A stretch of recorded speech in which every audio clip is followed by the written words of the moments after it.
Hey everybody, welcome to yet another episode of Gone Viral, where we are going to dig in today from our luxurious offices at Skullbot Games. We're going to dig into a whole bunch of stuff going on with projectiles, because we've done a major overhaul, as you may have seen a piece of last week, to make them poolable. Poolable meaning that they're very easy and fast to create. And when we spawn them, instead of like making a brand new thing in the world, we're now pulling them out of a pool of pre-existing projectiles, then redepositing them in the world, etc. This required us to redo physics at a basic level for how projectiles work. It required us to redo movement, bouncing, all the sort of funky things we can do with projectiles. It's one of the last major overhauls we're intending to do of a sort of fundamental system before we go into early access later this year. I'm sure there'll be a few more, but this is one of our last big known ones, is these fundamental changes to make projectiles be very, very fast to shoot and stuff. So, on our agenda for today, as per usual, we'll do a brief run-through of Gone Viral, see what's changed recently, and then we'll dive on in, check out a little bit more of the in-depths of whatever we see while we're doing our playthrough. We'll make some tweaks, we'll do some bug fixing, we'll hunt down some basic systems, and if we don't have any real fascinating bugs to dig into, then I'll do a bit of a deep dive and explain how our projectile system works and a lot of the changes we're making. I'll show off the test room we're using, and just give you an idea about sort of the wide variety of content which we have in the game. And of course, there's only going to be more. So let's go dig in here. As per usual, we'll start off a brand new run, entering the cell block. Now, as you go down levels, or ascend, I guess it's kind of, I guess you're ascending. Yeah, like as elevator goes up. Go figure. Each level gets trickier and trickier. What we really like to focus on is run building as a whole. You know, when you look at your run overview, the way this works right now is you see your current level, we're on the cell block, the levels that are coming up. As you go down, you can unlock things to show more visibility about what cool stuff is going on. And you'll note this little note here about audience insane. It's not about you. Well, it is kind of about you. But what that's saying is that the audience has various likes and dislikes for the kind of stuff they're going to throw at you. Some are really bloodthirsty. Some are really into speed runs. And so they have an opinion on every item in the game. The audience has an opinion on based on what their personality type is like. Insane means it's all just kind of randomized. They like everything kind of like equally much in different amounts. And so So an insane audience is what we use for testing, because we want to see the full suite of things, not have them tend to bias more towards explosive stuff or, fast stuff or armored stuff or any of that kind of thing. So let's go beat on some stuff, man. That's what I'm in the mood for. This last week, what's been happening? Well, we've done a whole ton of stuff in terms of art. Chris has been working on getting a lot of our new creatures so that we can actually start seeing them in the game. That includes things like, we'll see some, if we're lucky, we'll see a couple things in here like the Oompas, which are these little guys who will, in the current batch we see, they're diggers, which means they'll dig underneath the ground, pop up, and beat on us a little bit. It's kind of an interesting little movement type. Doug was working on all the AI to make that happen so that they properly fall into pits, but can dig under rocks and all that good kind of stuff. This room is a bear. Okay, I do need to get over there to get the boss room. Let's just try to destroy that, get that out of the way. We got to come back and go through our whirling blades of death room there to get to see the boss, but I want my loot first. Let's go try to hunt down a treasure room. Ooh, that's going to destroy that. Let's try to lure these guys over here. Good, I got maybe some armor, which I needed after stepping right into stuff. We got some bombs. We got some more armor if needed. I'd say that's not too bad of a haul all in all. Here we can let's trade one bomb for a bomb and a coin. That seems reasonable. Now, you may be like, hey, Gaffney, that looks all similar to last week. Yeah, but you know what? That bomb is now being made in a very different way, with different physics and all that stuff, because of how we did the projectile overhaul. So right now, whenever I see a projectile behaving normally, I think that's kind of cool. I'm sort of stoked at that. So if I can fire my harpoons and they work normally, that's a win. Whenever you do a big overhaul like that, you kind of want to make sure everything's functional again. So let's try pulling this guy around. That's cool. Here, I'll jank you. Hey, we killed you with your buddy. That's always good. You got a nice little overkill, multi-kill, pinball kill. That's a nice little batch of carnage for not very much work. I'll take a heartbeat. You go on this trap over here. Die, please. Nope, just melee kill, no trap kill. Oh, boo. We're going to make a crowd here in the middle of all these things exploding, but hey.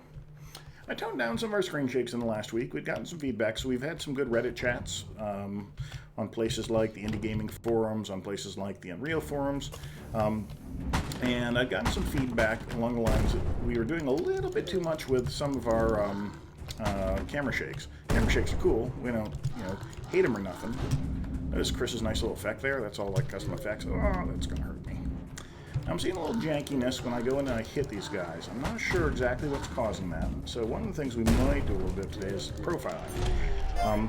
We haven't had a need to do a massive amount of that because things in general run pretty fast for us. Usually we're able to totter around at a pretty reasonable 60 plus frames a second. Even though we're streaming, that eats a bunch. Even though we're running in the editor, that eats a bunch. Even though we're not running nativized, which means that we're very unoptimized.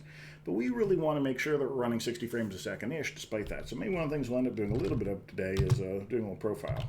Let's go stat frame. What's not going to do? Let's do stat FPS. Let's do a little FPS counter over here. So we're chugging along here, 60 frames a second-ish, 57, 58, 60. I'd like to see that faster yet for an empty room. And here it's even dropping down into our mid-40s. So I think we definitely have a little profiling that's going to be happening in the not-too-distant future. And we'll go check out what that's about. The other thing you got to watch for is hitches, where you see a little hitch and stuff. You're not going to notice a ton of that over Twitch because Twitch is its own special brand of, hitching it'll add to things. However, in my mind, I'm going to pull the camera out a bit here. And this is a reminder that I think what I will probably end up doing is some custom stuff to make either the cameras be at different lengths in different rooms or different positions in different rooms. It's one of the things that's in the hopper because I really like the way that our melee combat works, but if you can't see where you're knocking things back to, get over there, bomb. Oh man, I thought that bomb was going to hit. This will be a nice easy setup. There you have a bomb. Bam. So tough. You get back over here. You get back over here. Don't protect yourself with your little spawns. When you have a room like this, it's really handy to have the camera kind of include as much of the room as possible inside of its frustrum. The frustrum, for those of you non-geeky types, of which I'm sure there are some in the world, the frustrum is basically if you look at what's being projected onto the screen, you'd like to have as much of the screen being taken up by, preferably not me falling in a pit. You'd like to have as much of the room as possible sort of in the frame of view of the camera. We don't really want to have that's dead space. No fighting is going on over here in the lower corner. I'll just point to it right there. There's no action going on there. So why the heck do we want to take up space, when we could be zooming the camera in or even tilting it down or doing, pulling it out at the right level and maybe sliding it over to keep most of the room on screen. Maybe we'll muck around with this and do sort of a 90-degree kind of view. It would make sense to basically have as much combat taking up screen space as possible because that's where the magic happens, Let's go back to approximately a normal camera angle. Okay, so we have a choice here. Frenzy is just a straight-up stat increase. It takes off a tiny bit of damage, but it's worth it in terms of giving you a ton of ability to go whack, whack, whack, whack as fast as you can. So fast that I think that it's actually a little OP right now, and I'm going to end up putting some gated caps on that to make sure that you can't swing, in like one frame and your sword's just going whap and it's kind of invisibly hitting stuff. But both more fun and a little more strategic to mind over bullets. This allows our melee swings to destroy bullets. Or reflect them, I should say. And better than just reflecting them, it allows us to take them over. And so by that I mean, if we have this little creature here, and he's going to shoot a shot at me, I can bounce it back at him, and if I'm more skilled than I appear to be, then I can actually hit him with his own bullets and start doing some beating on. Now, we made a note when I was showing this off the other week that that's a deflection, that's proper, that's giving a stylish move, that deflection hit, which is good. The audience loves it, you can do that. But normally, when you kill a person with their own bullet, it ought to be a karma kill, not a deflection kill. Deflection is when you kill someone's friend with their bullet. Man, it's just a harsh, cruel world that we live in, isn't it? And so, so I think that probably what we'll do, maybe that's a little quick bug we'll fix, is we'll go dive into the world of stylish moves a little bit and kind of show you how we'll go fix that action. Oh, now, this is an arena, and we have this little button here. I have no idea if this will work because it's a system that Doug just added. What we want to do basically is you go into an arena, and you see what the prize is, in this case, Hardy. And then to start the combat, so you'll see there's a little globe over it saying, like, hey, you can't pick it up. That's not we haven't done that bit of it yet. My goal here is that hopefully this is going to start the combat now when I step on the button. But it's a brand new system. Doug's just in the middle of working on it. Hey, and it looks like it actually works. Go, Doug. Now we'll start our waves of combat and go kick some butt over here. You get into your friend. Oh, get out of there. You get into a pit. Yeah, that's nice. Pit kills her. Kind of the easiest way to take care of these guys. You can't really dash into them because they have kind of funky collisions since they have to slam themselves down. Oh, look, you're so smart. You're walking on the spikes. What kind of psychic are you? This is a nice new effect we have for those of you who have been watching week to week of our acid. It used to be Speedborn Green. Now it's all like cool and bubbly and whatnot. Show you, we try to have most of the elements that are really dangerous or important to pay attention to in combat. We try to have those be bright, to really pop off the screen.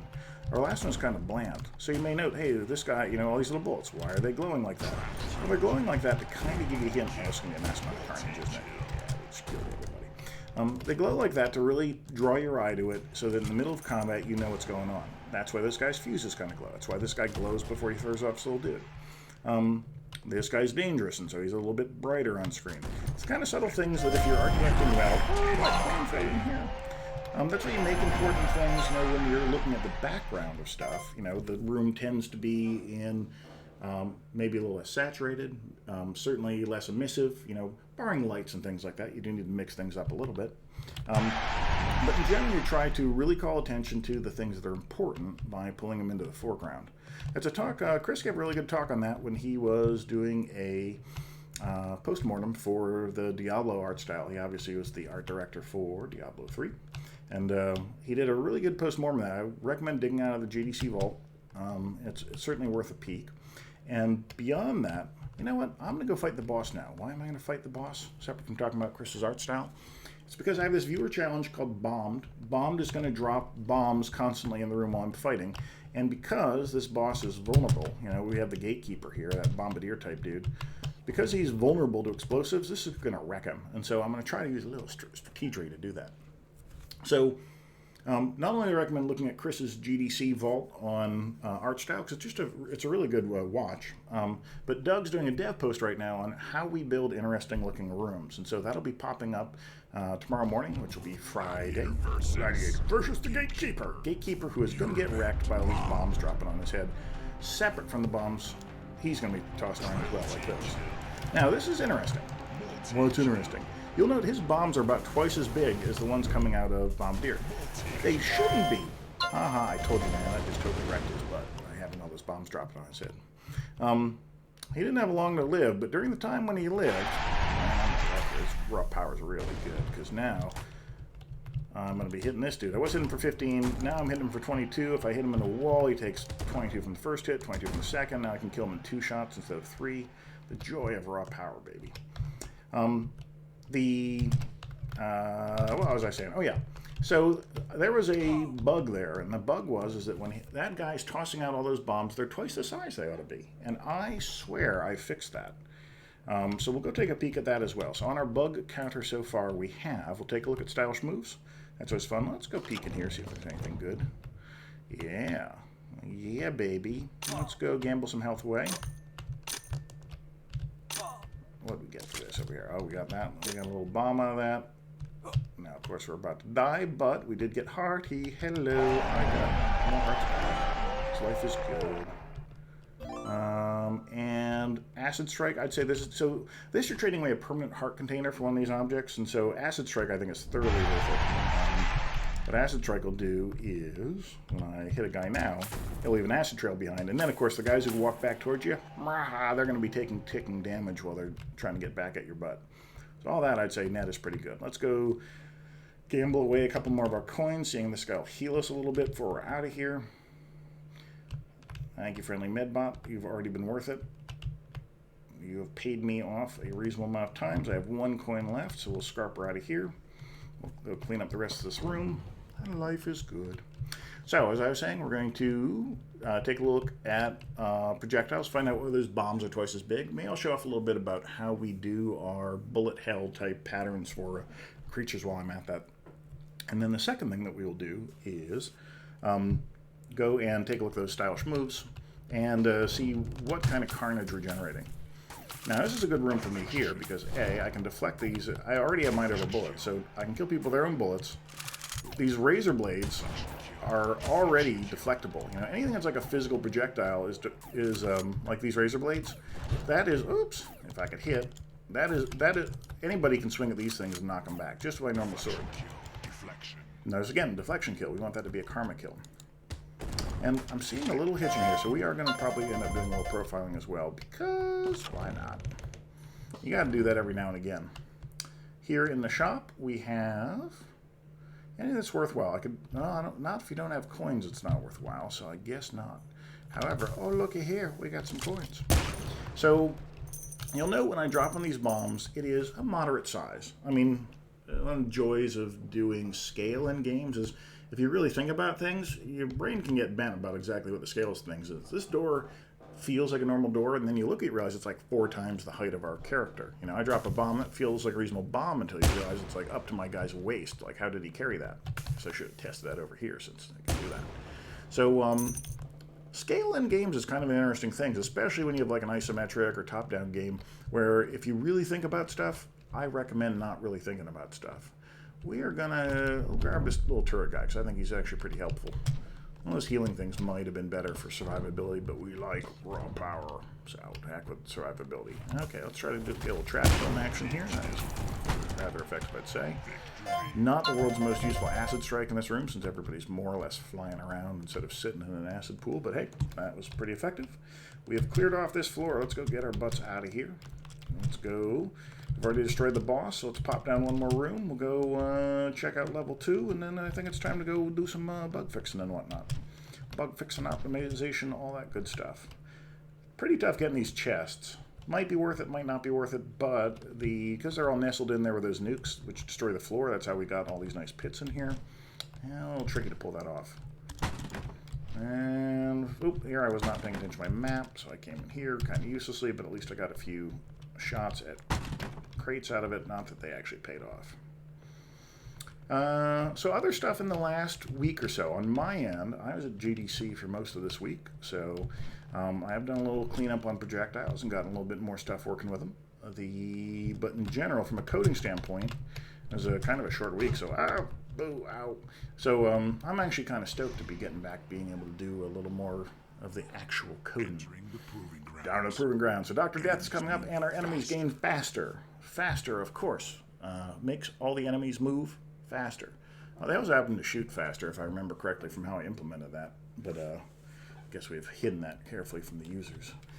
The faster is actually one of the more dangerous, I would say. If you had to rate right now the various mutations that happen to creatures, these are far from final. I'd like them to be a little more interesting, have a couple of more unique effects, like the equivalent of orbital shots and things like that.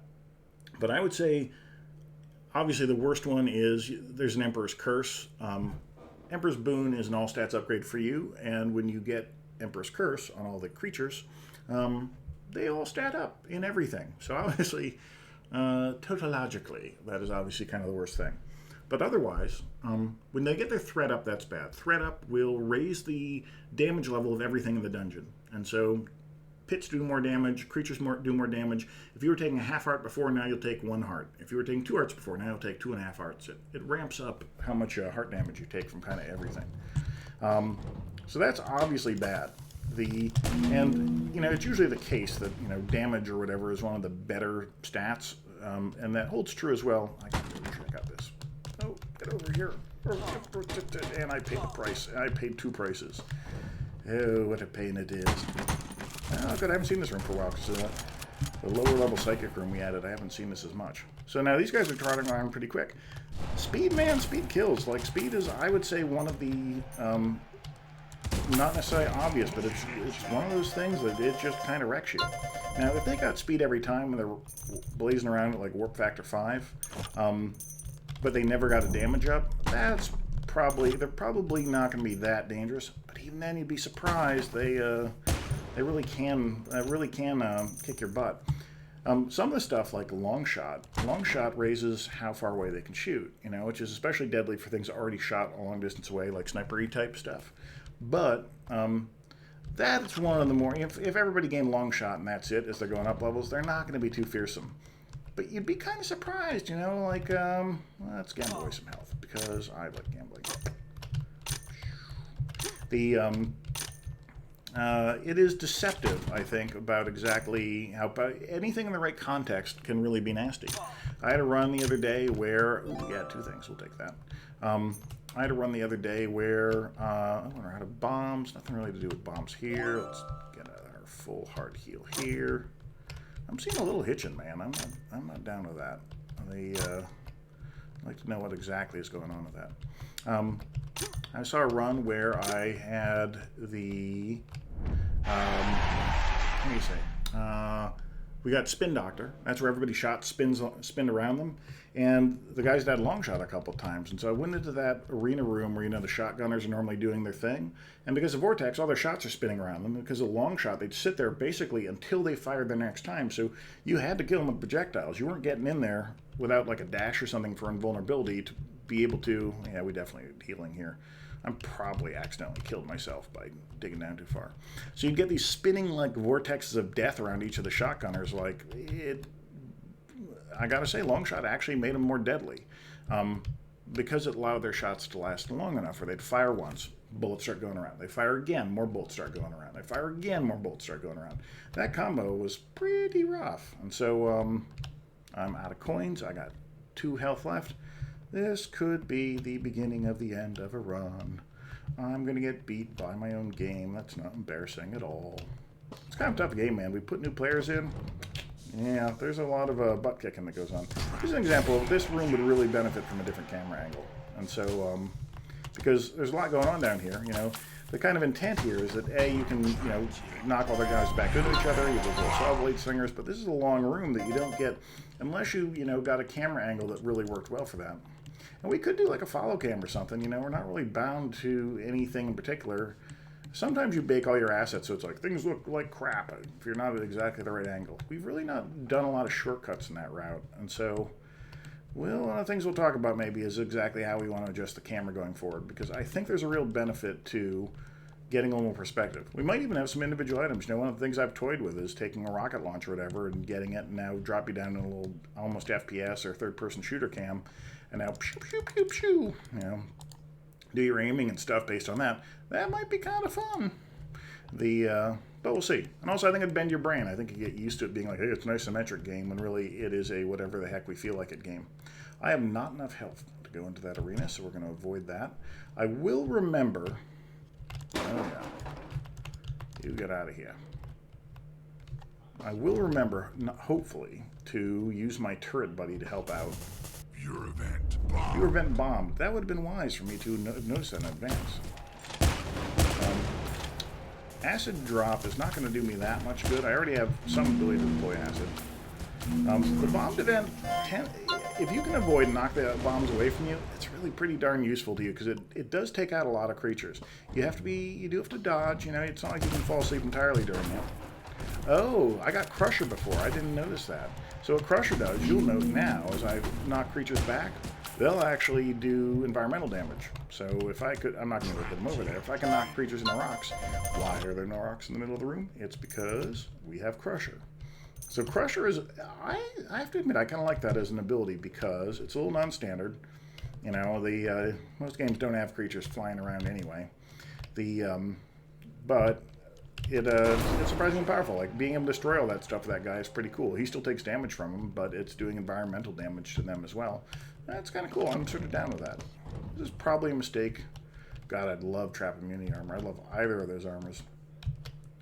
I wouldn't kick Bubble Wand out of bed for eating crackers either, for that matter. Oh, decisions. Those are 2 good armor sets. I think we're going to go do the boss, though. There, you get over here. Oh, yes, we'll take you. Oh, blessed life. Oh, how I love you. Doug toned down these things a little bit in a good way, which he made it so these spin on the outside at a consistent speed, so they're a little less obnoxious. So these little guys, that's us. You get off of there. I really like, I have to say, this will probably be contentious. So a while ago, your bullets used to be just like normal, like pew-pew bullets to start. Hey, it's a basic weapon. And then we changed this starting weapon to give you harpoon bullets instead to pull things around.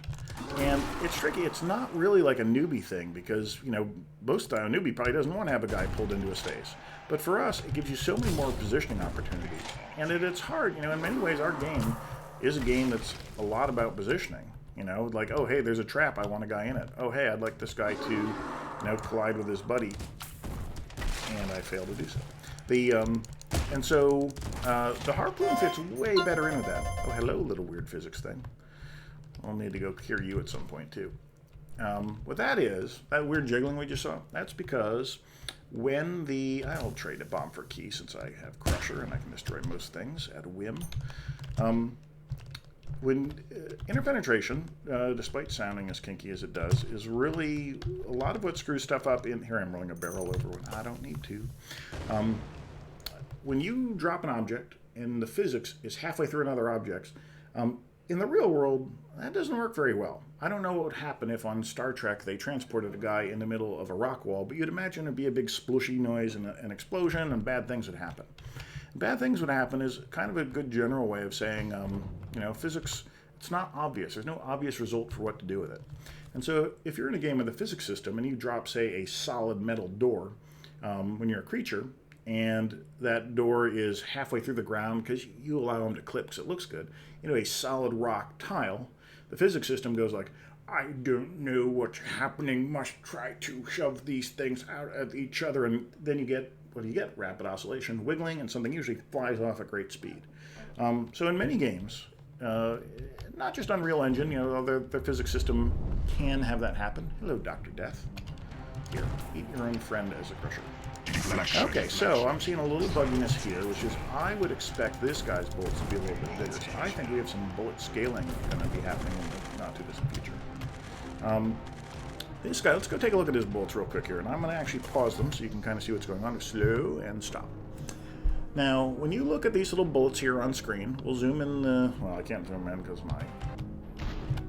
There we go. Slowly, and freeze. I said freeze. When you look at these bolts, there are some little syringes in here. This is a bigger syringe master projectile. It's, you know, kind of a fake syringe with laser bullets on the outside and then little syringe bullets on the inside. And this isn't formed quite right. This should be scaled up a little bit. We don't want these bolts interpenetrating. We want you to be able to, from the normal camera, tell what's going on. And I would say that's not quite the case. Oh, that was a nice shot. Take advantage of me while I'm talking to my fans, why don't you? These are neat because you'll notice I can deflect. I can deflect any bolts right now, so I can deflect the entire shots back at them, which is kind of cool. Oh, hello, choppers. Let's go kill you off as well. But because those syringes are physical projectiles, I can actually knock the syringes around. That's kind of cool because some of them might do stuff like heal or slow or that kind of stuff, and then I can deflect them and use them against his buddies. In this particular case, I can just kill them outright. I didn't see what cost me damage there, but I'm assuming it's just because I was yapping and not paying attention. You get to eat that. You get to eat that. One of the other things I have in my hopper is these choppers. Hey, they're skating around a little bit because of their speed buff. I can match that animation a little better, so one of the things I'll probably do at some point is to sync that up a little bit. And I'm going to go actually fix some of these stuff instead of yapping about them, so why not? So I'm going to take some quick notes here because I have a mind like a sieve. But what we're going to, our little hit parade for today is going to look like. We're going to look into stylish moves. I'll explicate and ramificate a little bit on what those are all about because it's a pretty cool system, honestly. I'm going to work over the next few weeks, I hope, on the UI to really improve the visuals so that you know much more what's going on. The little carnage window that pops up at the end goes, bop, bop, bop, this amount of carnage, this many viewers. I think it's lamer than it could be. I think we could really juice that up a little bit and make that cooler and feel more like an action combo fighting game as you go along. So I'll dig in some to stylish moves, and we'll fix in particular the fact that when you deflect a projectile into the person it came from originally, then what that really ought to do is give a karma kill, saying, oh, it was karma, you killed someone with their own bullet. I don't think it's the strongest name either, but that's what it's supposed to be, so we'll make it that way. So we'll fix karma kills. Then we'll take a look at projectiles, and we'll find out why bombs are too big on the bombardier. And we'll also look at, this is probably going to be related, we'll take a look at the syringe master projectile. Why is it too small? For Dr. Death. Dr. Death. Good. Now I have notes. That means that I can, with a clear conscience, go start fixing stuff instead of talking about stuff. So let's go do that. Okay, you. Goodbye, Mr. Gladiator. Let's go pop into Unreal as a whole, and let's go start fixing some stuff. Now, what is a stylish move? Well, we have a conceit, and what that conceit is that, you know, in other games, and by other games I'm talking explicitly about one particular, which is called kind of every game on the planet. What in your standard game of any kind, when you do something cool, you're often not rewarded for the cool thing you did. You know, hey, I pull off like a triple Indy and backflip and like smack a guy in the head. And a lot of games like SSX and that kind of stuff, you know, tricky, might reward that kind of thing. But in general, you don't really get a reward for it. You get, you know, hey, style points. I killed the guy in a really cool way. I don't get any reward, but I killed him with style points. I used the pistol emote in, you know, Team Fortress and shot a guy. No extra bonus, but style points. So we figured, why not codify style points? And so for us, if you pull off stylish moves, those generate carnage, and audiences love carnage. You know, viewer audiences after the apocalypse, or assuming like ones before the apocalypse, the cooler of a move you pull off, and the more you pull them off in sequence, the more that you act, the more carnage you get. The more carnage you get, the happier your audience is. The happier your audience, and the bigger your audience, the more they send you stuff to let you go do more carnage. So it is the circle of death. The circle of style. So we have a whole system built around a style manager, which keeps track of how all these events happen. And so our first little bug fix here is going to be when we deflect a projectile.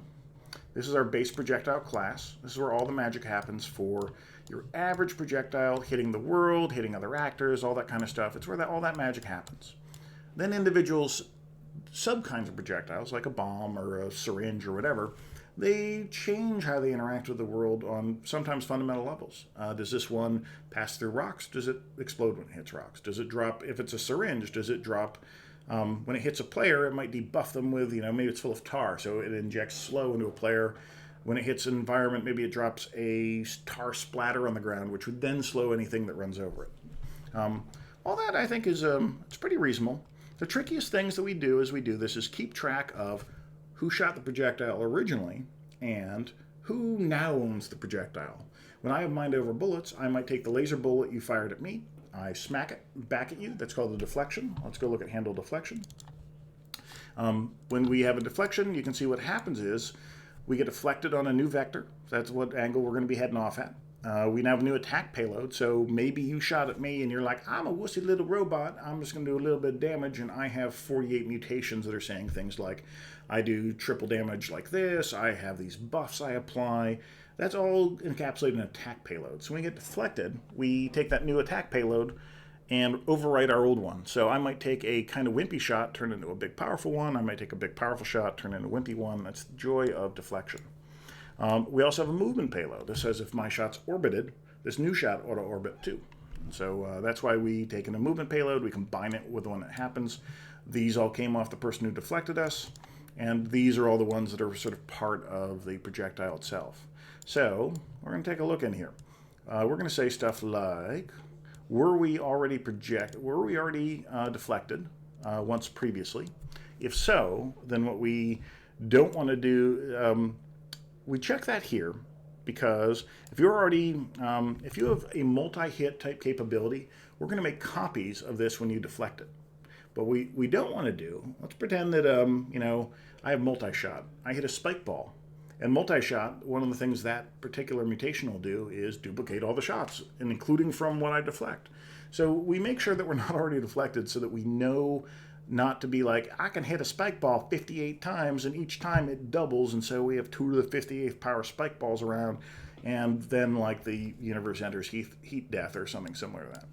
But what we are doing here is we're taking the damage instigator on our attack payload. We look at our teams. We see are our teams equal from our new and our old attack payload. If they are not the same team, then we change the instigator. That's actually a little funny.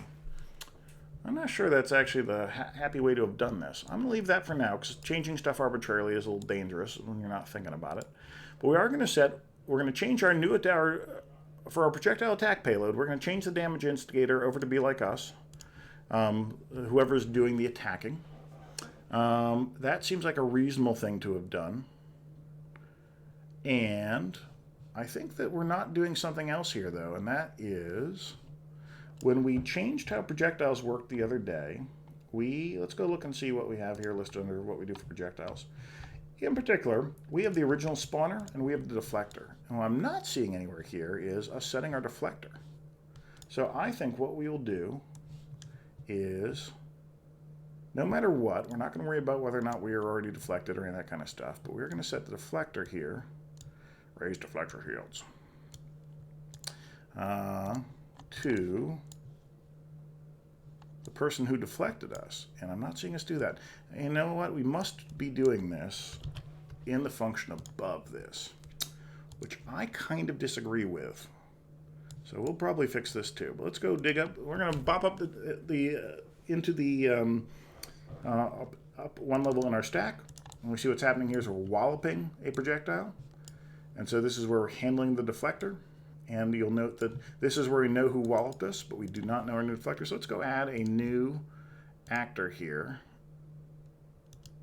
And what this actor is going to be, this will be our deflector. So look, this will be an actor reference. Actors, as you probably know, that's the base unit of something that has a position, a location inside of Unreal. And because we don't always know, that might not be a character deflecting us. Bombs deflect us, so we're just saying like, hey, it's an actor. Anybody could have deflected us. So let's go pass that in. So this is going to be the I'm going to call this new deflector, or current deflector. And you're like, why not just call it deflector? The reason I'm not going to call it the deflector is because a very obscure little reason. And what that reason is note that we have Walloper here as the name of our get Walloper. Walloper is the name of this parameter. And so let's pretty this up a little bit. There we go.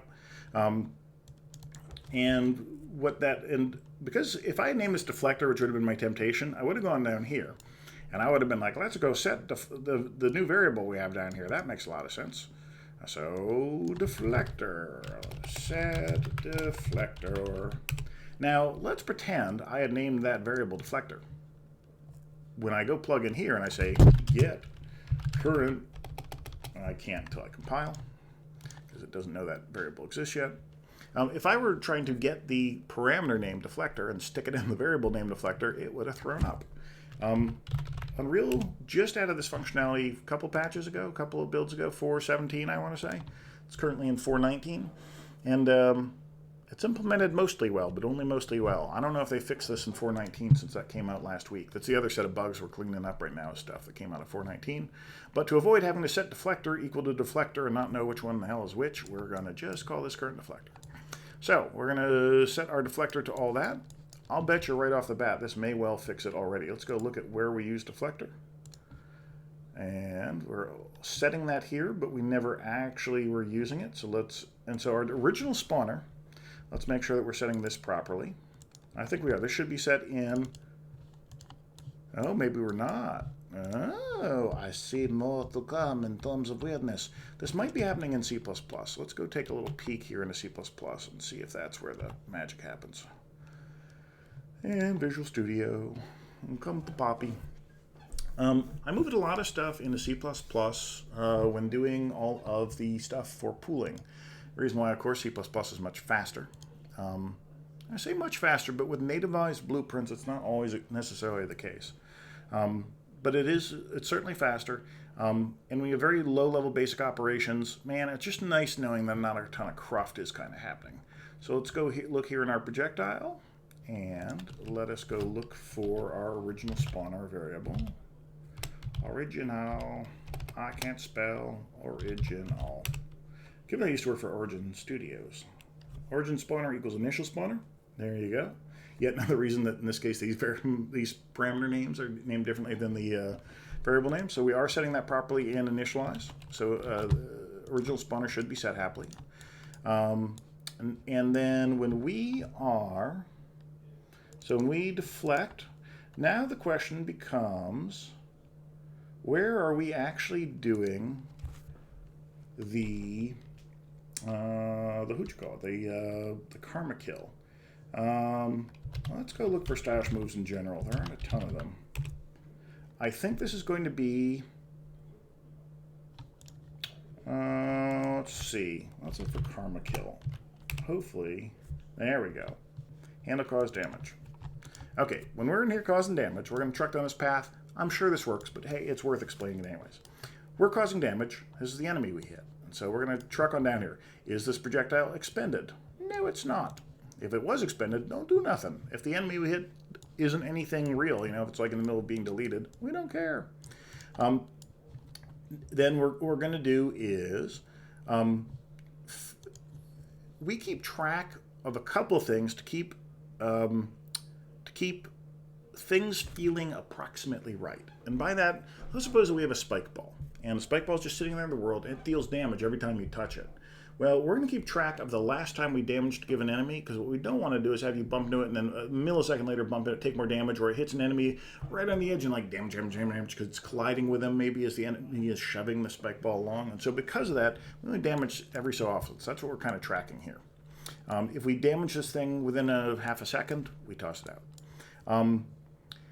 Projectiles. Some projectiles knock back before they do damage. Some do after. This is very explicitly to make harpooning work, because let's pretend that you shot a guy with a front shield and you shot him with a harpoon. If you knocked him back first, then what would happen as part of the knockback is it would turn him to, so his butt is facing you, and start pulling him towards you. And that will change the direction of his shield is facing. So if he has a front-facing shield, his shield will be in a different spot by the time you go do damage. So we let projectiles choose, do they damage before they knock back or after? Because some other things, like missiles, for instance, want to do it in an opposite order to keep other sort of weird race conditioning things from happening. Okay, so what we're going to do here now, we're going to get the stylish moves that this thing applies, the basic stylish moves for an enemy.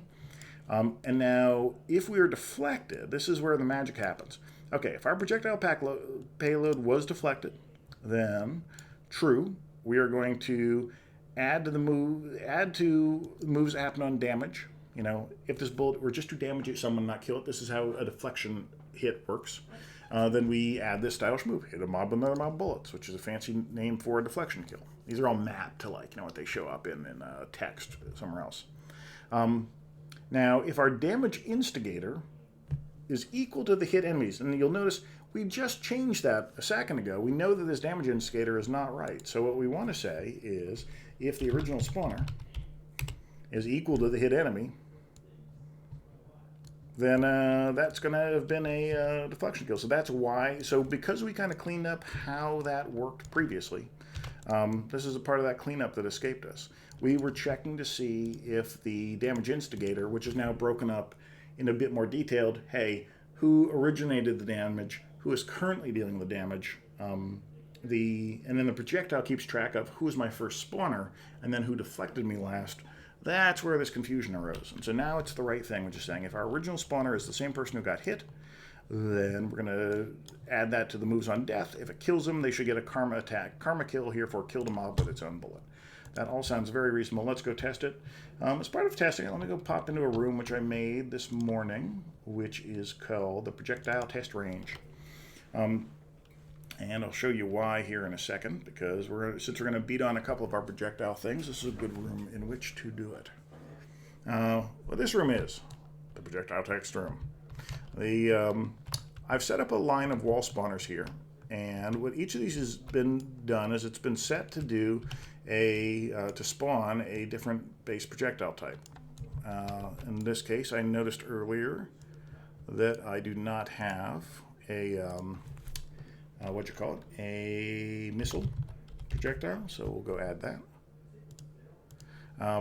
And each of these has been set up to spawn different projectile type. Hey, that's cool, Gaffney. Why are you doing that? This elevator doesn't need to be here, of course, too. Let me go delete that. I was also testing another thing. Okay. So, we have missiles. We have clouds, we have spike balls. This missile, because it is a physical object, I can knock it around. Because these are physical objects, I can knock it around. Let's go get a test spawner, which I just deleted one of. And we'll make this puppy spawn. Mind over bullets. The mutation, of course, mind over bullets. Sometimes our tagging system, you'll see there's a lot of buffs that do very similar things. Look at all the stuff I got because I'm so powerful. Let's go reset ourselves to be base stats just to make life. Okay, so mind over bullets. Now I will be able to knock not just these kinds of projectiles around, but any like flame or laser or whatever projectiles around. It's a little bit of a dangerous firing range here, but what can I say? I see that you do like to live dangerously. There's all harpoons being tested. The reason I built this room is to test out. I was noticing, there's a lot of... One of the complexities we have... Let's be invulnerable. One of the complexities that we have in our game is that we have a lot of different kinds of projectiles. Oh, look at all this log spam. Let's fix that a bit, too. We have lots of different kinds of projectiles, and then we have lots of things that can make them do different stuff. Like, let's suppose we're going to test bounce. Well, this little button here, unmarked, now means all these things will bounce when they hit walls and stuff, so... effectively all these little wall shooters have had the bounce buff applied to them. So now we can see what the effects are of bounce on them. This is long shot, so now they'll all go farther. So now hopefully this bomb, you'll see, is actually reaching that wall in time to bounce off before it was not. When I step back on these things, it undoes whatever I'd done to it. So these no longer are bouncing. Now they're bouncing. This one here, now they have orbit. Because they have orbit and bounce, they're crawling down the walls towards us.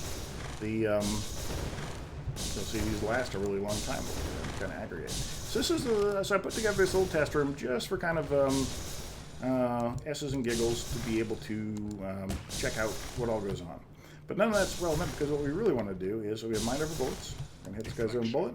As expected, we got a deflection hit for that. As expected, we got another deflection hit. Now we should get a karma kill. It takes his variants, like he shoots over a wide radius, and then it takes mine and adds them together. So that's why it's kind of tough using these guys to show off mind over bullets, is because there's a lot of variants on the thing. Okay, and that was a karma kill. Huzzah! Bug fixed. Life is good. Now that we're in this room, let's go do some other stuff. Like let's go make these syringe projectiles not so itsy bitsy, and I'll use that as an opportunity to show what our projectiles look like. Our formation projectiles look like. These are a whole nother special kind of flower. So here's our base formation projectile. What a formation projectile is it's a set of bullets that travel together in a pattern until they hit something or otherwise get knocked off their keister. All these bullets operate as a single unit from a movement standpoint.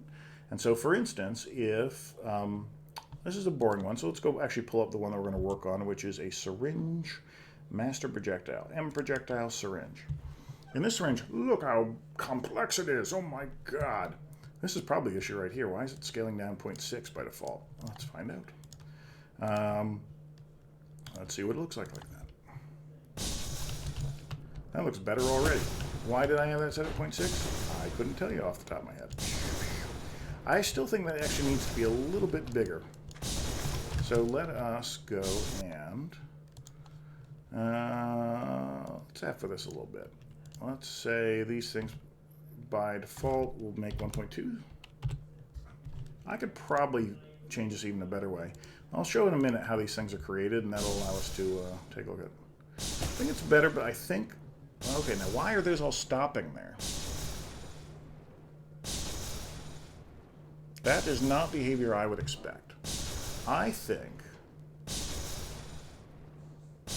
that's a very strange behavior. So let's turn on bounce and see what happens when these things bounce. Okay, so bouncing allows them to travel right through those things. Was that the behavior with bounce? Let's turn everything off. I'm intrigued. No, so that's hitting that, stopping dead, and then all the children are blowing up. I would not have expected that. Well, good. This will let us dig a little bit more in to see what's going on with this puppy. Okay, so what's a master syringe projectile look like? You'll note that here in the viewport, I have constructed a number of arrows. These arrows are all spawn points for where sub-projectiles are going to be created.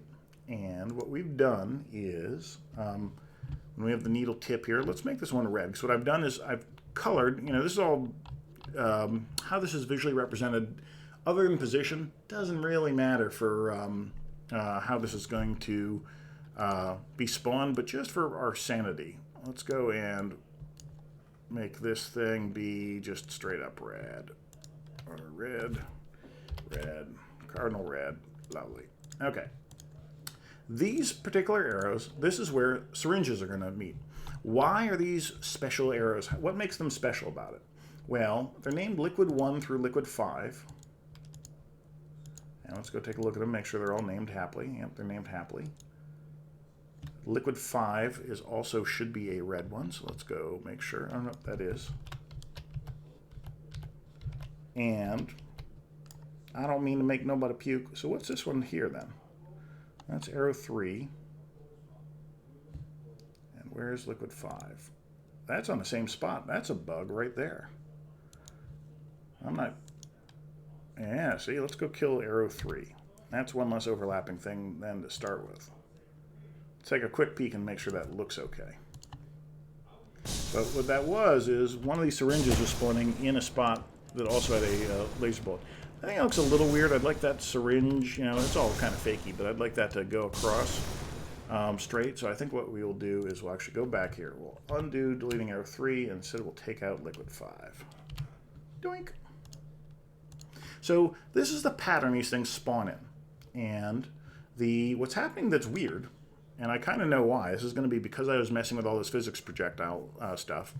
What we're going to do, the issue is that normally this is an invisible projectile that has no collision, and it just travels along, and its only responsibility in life is to spawn its little children, all these other little projectiles, and then keep them harmoniously attached to it as it travels through space.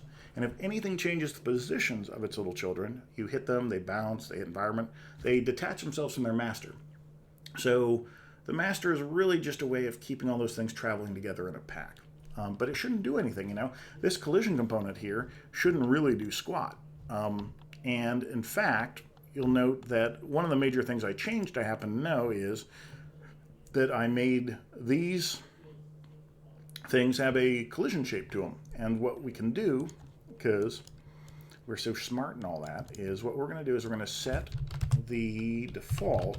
Every time these things come out of the pool, we're going to set their default collision state to be no collision. Because we don't want this thing colliding or anything. We don't want it hitting a rock and exploding. That will largely do it. But let's go look at the other things we can set defaults up. What does set default mean? Now, it means a lot of things in Unreal for other stuff. But our particular meaning for set default when it comes to projectiles is when you come out of the pool, all of your variables get set back to your defaults, you know. Let's suppose we spawn a rocket normally. Spawn out of a rocket launcher. It moves like really fast because we have a high, shot zip speed. You're orbiting, so it spins around in a circle, and it's you can shoot ethereal shots that pass through walls after I implement that. Well, once it goes back in the pool, you want it to lose all that stuff. You want it to be reset to its defaults. So when we're setting these defaults, when we say set default lifespan, set default, damage multiplier, these are all things that are basically saying, hey, when you come out of the pool, what's like the abstract platonic ideal of one of these projectiles like? In this particular case, it's one that, we want to make sure that gravity doesn't affect it. And most of these are set by default, you know what I mean? Well, by default, go figure.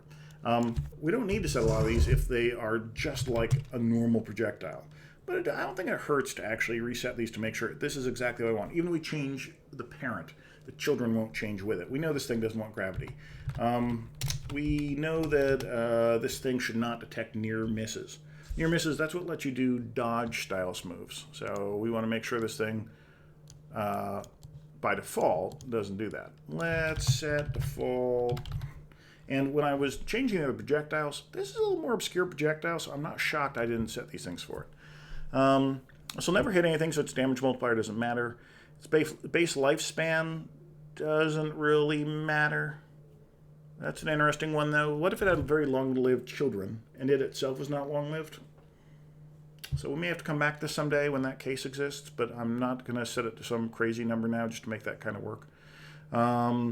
Set default scale based on damage. These things, I think, in general, are not going to scale based on damage. Scale based on damage means, hey, if I'm doing a lot of damage, my bomb should be bigger. If I'm doing a lot of damage, my base projectiles are scaled up. But for some things, it looks stupid. Some things that looks DUM. And so that would be the case for these formation projectiles. These formation projectiles also don't necessarily cleanly handle yet passing, because I just changed how scale works as part of this refactor. I don't know that they really pass their scale onto their children in a clean way. That shouldn't matter, so I'm not going to get too worked up about that, but if we see things looking weird with that, we only are using, these syringe projectiles are the only active things in our code base right now that are using these. So there aren't a lot of sub kinds of these to be weird yet. As we add more bosses are going to probably use these all over the place. Room bosses probably use these all over the place. But for now, it's just that one boss that's using them. So we don't need to get too crazy about, we need to make sure that that thing works. We don't need to get too nuts about everything else, because over time, we'll know more. We want simulate physics to definitely be off for this puppy. And I didn't really see anything else too interesting to set. We'll take one final peek. Set default. And what else is going on here? The scaling, not too worried about it. The speed, not worried about it. Simulating physics is off. That's all good. I think this will suffice for the moment. So, I'm going to bet that what we've just done here is we know that we kind of cured before the issue where this should have fixed the issue where it was hitting the rocks and then exploding. Because what was happening there is the master projectile was hitting the rocks. Oh, that's another thing we could set. We can say set default hit. What's it called now? Set default. I thought this was set default destroy on environment or hit environment. What's that called? Set default. No, it's not called default. Interesting. Set hit expend on hit enemy. We want to say false. We're going to set expend on hit environment, also to false, because we want this thing to pass right through rocks. Its children may destroy themselves on the rocks, but this thing is going to pass right through. Ditto for hit environment. And let's go take one quick peek before we test that. Let's go look at it. Let's look at the data class here. Let's look when they spawn their children and see what exactly they pass on. So what this does is it walks through each of the components. That's all those arrows. Those arrows get passed in one at a time. We find out what class they should be. In this particular case, it's looking at tags on each of the sub arrows or names of those arrows, and each child class is deciding, hey, what child class should my projectile have? And so, each of those components basically is determining, hey, I make this thing into a syringe projectile. Hey, I make this thing into a laser bullet projectile, that kind of stuff. Then when we spawn it, spawn projectile then immediately initializes the saving. Thank you. We don't need this anymore, so let's go clean this up a bit. Except, look, I was about to screw that up, but I am too smart for that. I was going to blow away a link that was going to be the wrong thing. But, no, that's all happy. Yay, we get to do a little cleanup here while we're at it. Gameplay tag valid, doesn't matter anymore. That doesn't matter anymore. Nothing matters, man. So we spawn this projectile. What are we doing? We're taking the component, that arrow. We're saying, okay, where is this thing in the world? That's where we're starting. Where is it pointing? That's where it points. What's its scale? So we're not passing on our scale. I don't know that that's really the right thing to be doing. But you know what? I do know that's the right thing to be doing, because let's take, do we want to do this? Let's take our custom scale MX, get scale MX. We're going to get whatever that is for us currently. We're going to pass that in as what the scale of our kids ought to be. Now this might, I don't guarantee that this is actually the right way to do this. So this is more of a test that now that we sort of probably fix things, this is a test that might well unfix it. But I think it's worthwhile. Because I just know that we're not necessarily going to, that we only have one of these things to worry about right now. I want this to look great for how the doctor creates his master syringes. If he wants those things to all be scaled up a bit, I want them to all scale up a bit.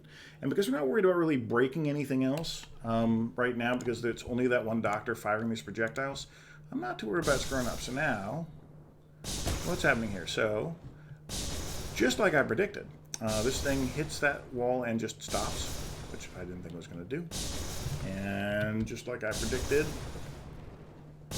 I don't know, man. I'm not digging that. Why are you hitting that, and then why are you stopping? Well, let's go find out. Obviously, something's a little goofy. Let's go. See, remember I just said all this in the child class? Well, here I am setting it in its parent as well. And it's setting all stuff that looks good here.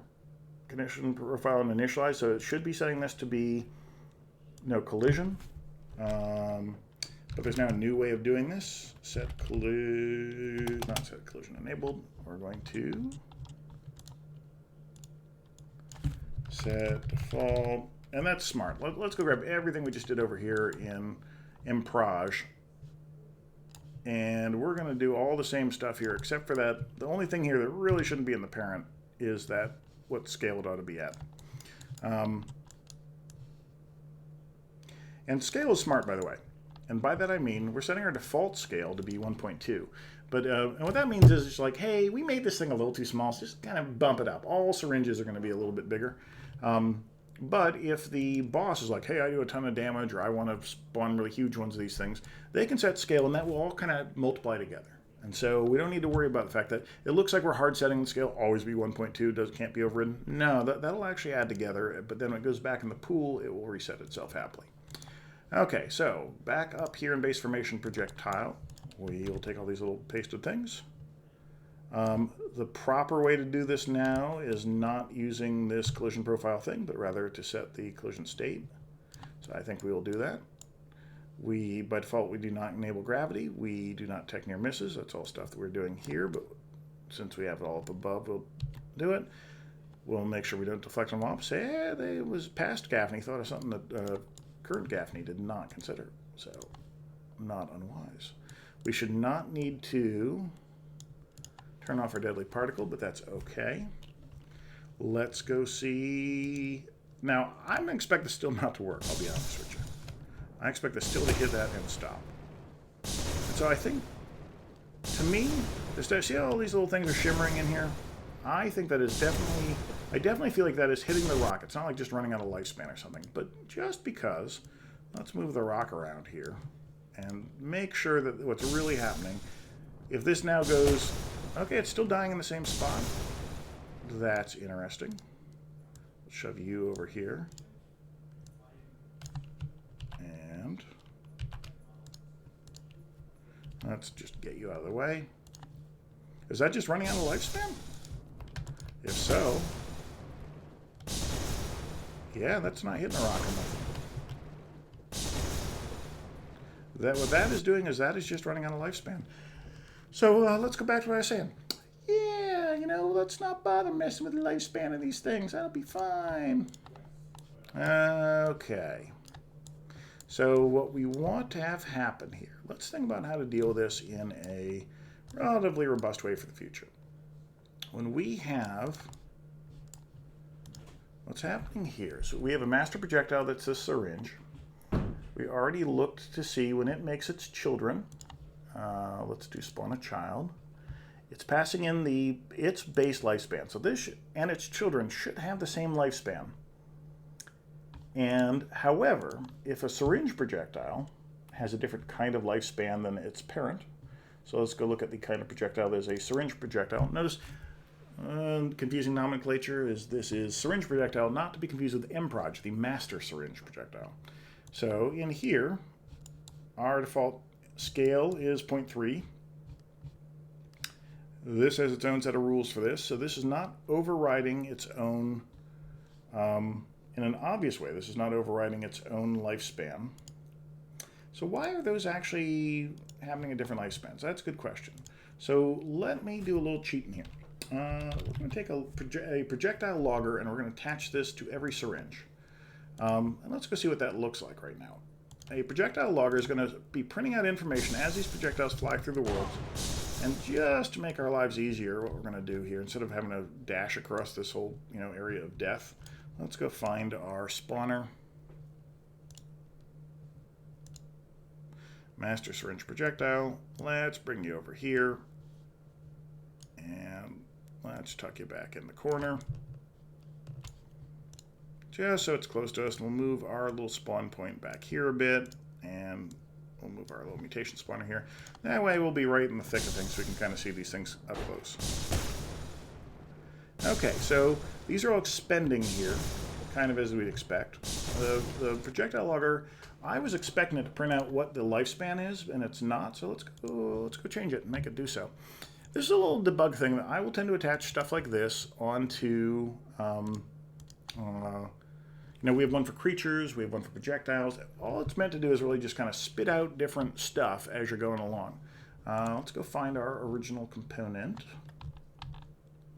I believe it's just here in with these guys, but let's go look. CP projectile logger, there we go. And there we are, printing out stuff when we expand, when we cause damage, all that kind of stuff. And so we might not need this always, but I note that it's not printing out anything when it leaves its grace period, for instance. Do these things not have grace period set up? How interesting. Well, okay, let's go take this. When the projectile run is created, we are going to,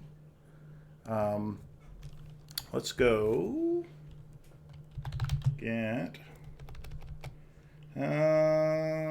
lifespan. What can we get about its lifespan? We could do this in a few different ways. Let's get this projectile lifespan timer. And let us, what's the happy way to do this? Can we bind stuff right to this timer? Bind, no we can't. I would like to be able to bind to stuff. Come on, Unreal, help a brother out here. Let's go bind right off of this then. Bind lifespan. What? Well, projectile spawn child. Man, nothing too interesting here. Well, let's go at it. I mean, we're coders. Why not? Let's go do some coding. Wasn't expecting it. I already had this open. Okay. So let's go make a couple of new delegates to have happen here. Delegates are your way of keeping track of what happens inside of another. Let's go and look into your .h file. And I'll drag your little butt over here. That's getting a little biatchy because it didn't really want to bring up two copies of itself, but that's okay. So let's take our CP file, we'll stick you over here. Let's go find your .h file. There's your .h file. We'll stick you over here so we can keep track of all y'all. And let's go see. So the other delegates we already have defined here is there's a generic status update delegate. And so what we will do is we're going to swing down here to our other delegates. And we're going to say, so this is, so we have on duration expired. So that's part of the issue here is that I was calling this on duration expired. And I think this ought to be called lifespan now. So let's go see what broke when we changed this, because someone somewhere will have bound to it. Because on lifespan expired is a nice thing to report on. So let's go look for, that was called duration expired. So let's just go do a general search over here in base projectile for duration expired. See what comes up. There we are here. So this is going to fail. Let us find references on who else might be looking for this puppy. Anybody else care about this? Let's find in all blueprints. It's off on my other screen, so you can't see it, but I can. Hello, computer. Nobody ever looks for it anywhere. Go figure. Okay, so we can change this, I think, with a clear conscience. Let's delete this so it won't get confused in a minute. On duration expired, you get to go away. And in here, oh, I have another way. Having thought this, I kind of like my brain sort of spinning around the background. There's another way I could tackle this, and I probably will, but I think this is a reasonable cleanup to do too. Let's just do a hot reload for the moment, and we'll now have renamed on duration expired to be on lifespan expired. I think that's reasonable. Let's do another one, and let's call this on lifespan set. And the reason for this is that, you know, well, let me think here. We're going to have a little bit of a race condition-y kind of thing. I don't think we need to do this. And the reason I don't think we need to do this, on duration expired. Oh, we're calling this from C++ as well. Duration. Were we double calling it before too? No, we were just clearing it when we were resetting our delegates. Okay. Good for me. Call that. And let's go fix you to that. Left to clear. It's unknown type. This should all be happy. Unreal's not super happy when you hot reload, and so when you're changing a delegate, when you're changing a function, you're changing that kind of fundamental stuff, it can get a little pissy at you, to be blunt. So despite the fact we're compiling this for hot reload, we're going to make sure we compile properly. We'll do a non-hot reloaded compile. And what that'll do is make a nice clean DLL, the same one that we'll pass off to our team later. And then we'll be all happy. I will use this opportunity to have a little drink.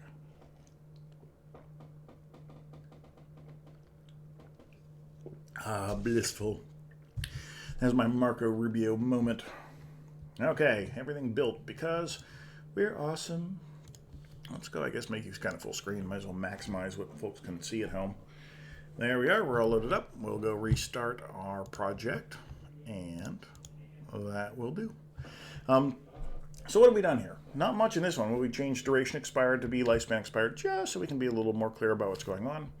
And then now we have a nice delegate that we can bind to when our duration is actually done, so we can print out a nice little set of debug text.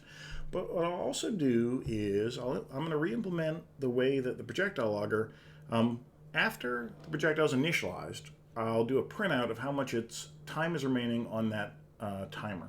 And so that should be enough to actually make us be able to do a nice little printout.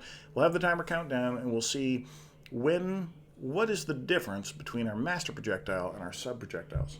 An excellent question. Okay, Unreal, where are you at, buddy? Help us out here. I've clicked on you, and you are starting up. You're just doing so slowly because that's how you roll, I guess. So what I'd like to do is we'll do a little song and dance to take up the time while you restart. Don't worry about it. We don't have a game to ship. No, don't even sweat it. Okay, so we're going to go back up here to base projectile. We're not going to restore all our open assets because there's stuff I didn't want up anymore, and it's fast enough. Just open it. When we expand projectiles, yay, we're going to do a call or callback here when our lifetime is up and say callback and lifetime. Lifespan. There we go, on lifespan expired. We're going to call that callback. We are going to let ourselves know about it. We are going to also we'll also go now to our master projectile. Now we'll go to our projectile logger next. Over here in our projectile logger, what are we going to do? What are they going to do when we come for you? We're going to do two things. First of all, we are going to bind event to, and this is our projectile we're talking to, so lifespan expired. When our lifespan expires, we're just going to spit out a little bit of text here. We'll do it in the same way as we would on leaving grace period. Same height, custom event. This is called on lifespan expired. We will get our owner. We're going to, instead of saying that we're exiting the grace period, what we're going to say is lifespan complete.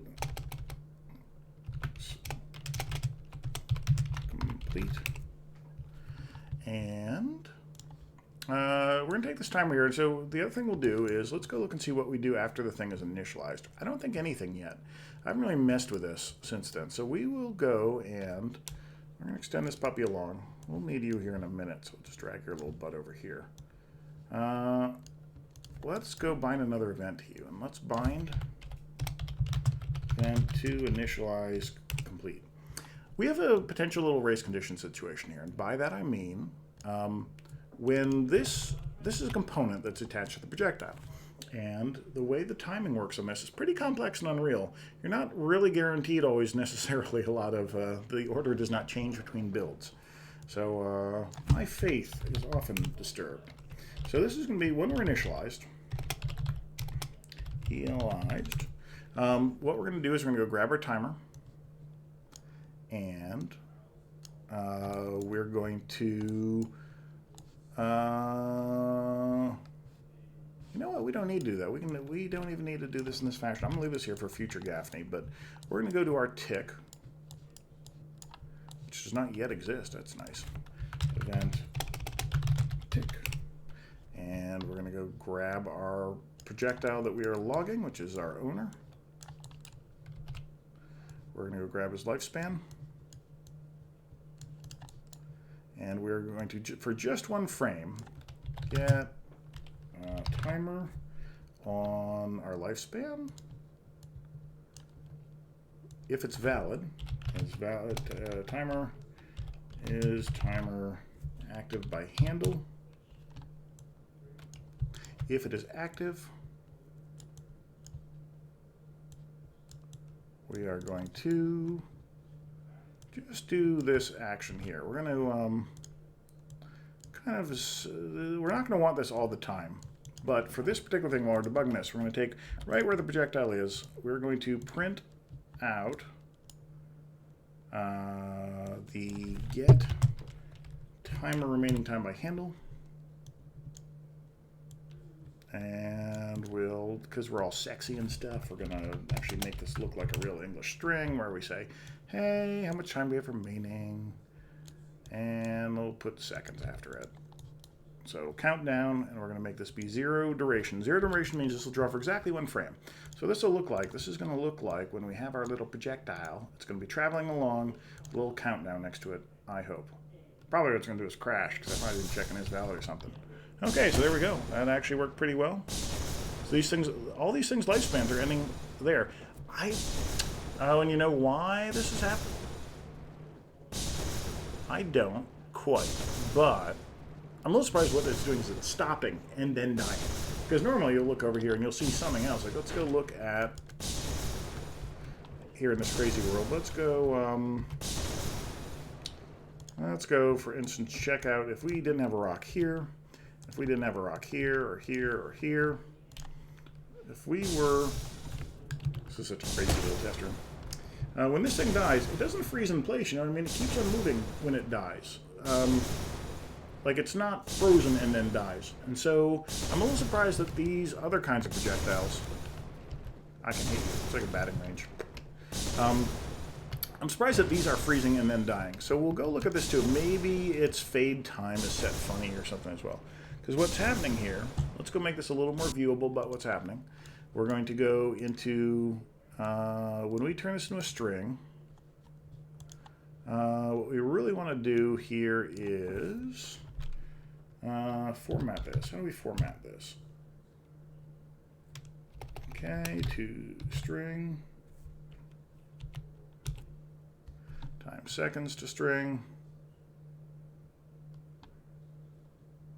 That's not quite what we want. Timer remaining. There should be a way to set this. I think we do this to text. That will actually give us the ability to go and say our maximum integral digits. We only care about 3 of those. We're going to have 0 fractional digits. Or let's have 1 fractional digits. We don't need to have any minimum of that. Use grouping. Close enough for government work. And now we're going to take this. We'll convert that to a string. So what we've just done here is we just made it so that instead of that big long ass float number, we're going to have little tiny float numbers next to it. See that? Isn't that so cute? It's not very readable because it's moving so quickly anyway, but hey, that's good enough for government work. Okay, so this really is going over here. All the lifespans are printing out. Let's go look at the first one that comes in and see. That's so interesting. That's not quite how I would expect that to behave. Now, we are doing something a little funky, and this is probably where the issue comes in. When we create our children projectiles, there's kind of an issue. When we have, if we had a boss sitting here, and I don't want to mess up this test room. Maybe I'll go off to my other test room. Let's go do that. Let's go pop into another test room. When we have the boss here, when it makes a syringe projectile, we actually stage in its children projectiles over time. You know, let's go take a look at this thing in sort of slow motion over here and see how the magic is happening. Slow motion. You'll notice that we don't create all the children at once. We wait until it's a certain distance away from where it started, then we make the child. And so what's happening here, so here it is leaving its grace period. Remember I mentioned that, like, why is that not printing out? This is why. So what this means is that when we are making our children projectiles, this is part of the issue. We go in our base formation projectile. We're going to go look at how we're making our little child projectiles. And I swear I'm going to complete the sentence at some point. What we're doing here is we're passing in what our complete lifespan should be, not what our remaining lifespan is. And so let's make them all, instead of like phasing out boom, boom, boom, boom, boom at the end, let's make them phase out right when we do.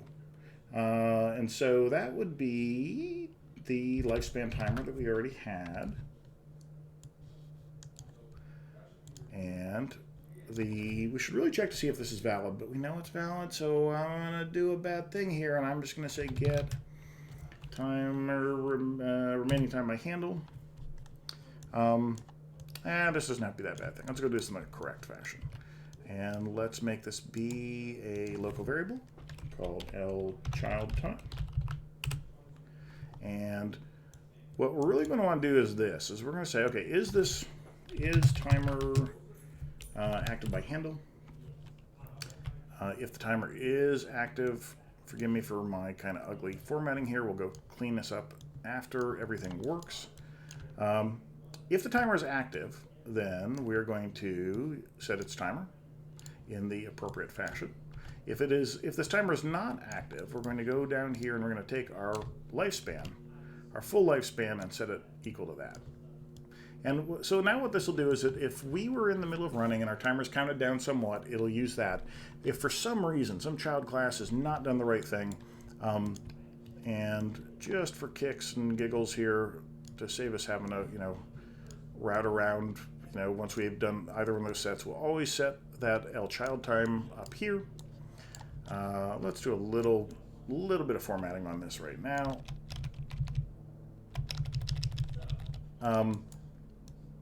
So what we're saying here is, if we have a valid timer and we're counting down, we're not like some infinitely long bullet or our timer isn't broken for some reason, then our child's going to last as long as we're going to last. Whatever is expired for us, it's already expired for our kid as far as we're concerned. It's kind of creepy from a, syllogistic, from a looking at your family over time. Like, our child will only last as long as we do. When we're down here, we're going to get, forgive me for hitting the microphone, I'm a noob on this front. We're going to get the associated component. Rather than dragging this little pin around, we're going to do that. We're going to clean this up a little bit. We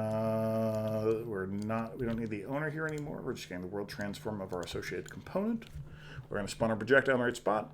We are going to remember to put our child time in here instead of, I should call that lifespan, so I will in a second. Get child time.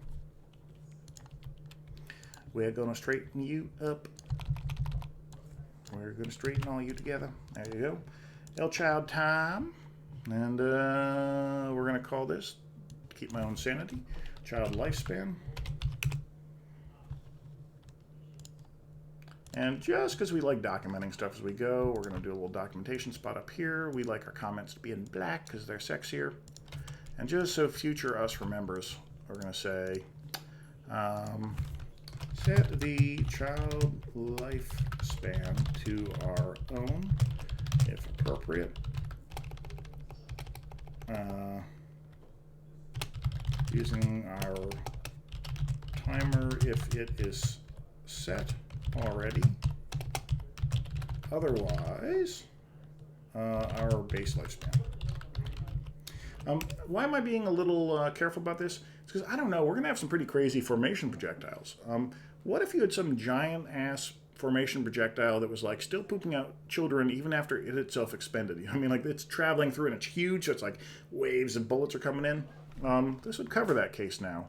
What if you had it? What if there's the timing is weird so that our timer isn't set? When we're making our kids, maybe we're the very first frame before we even set our own timer, we're spawning our kids. I could believe that could happen in some cases, and so this guy is kind of bulletproof for all that now, and so I like bulletproof. Bulletproof is good. Bulletproof saves future me from dealing with stuff later. So I'm going to do this now. I'm going to expect this to clean up a little better. That is better. It's not freezing in place. It's just going ba-boom and exploding. So that is, I would say that's pretty good. I'm still a little surprised about some of how that works, but that's better in general. Now, if I have critiques on this, though, notice our little syringes inside of this thing. They're kind of ill-placed. Look at this, 1, 2, 3, and then we have this weird, like, not a gap in there.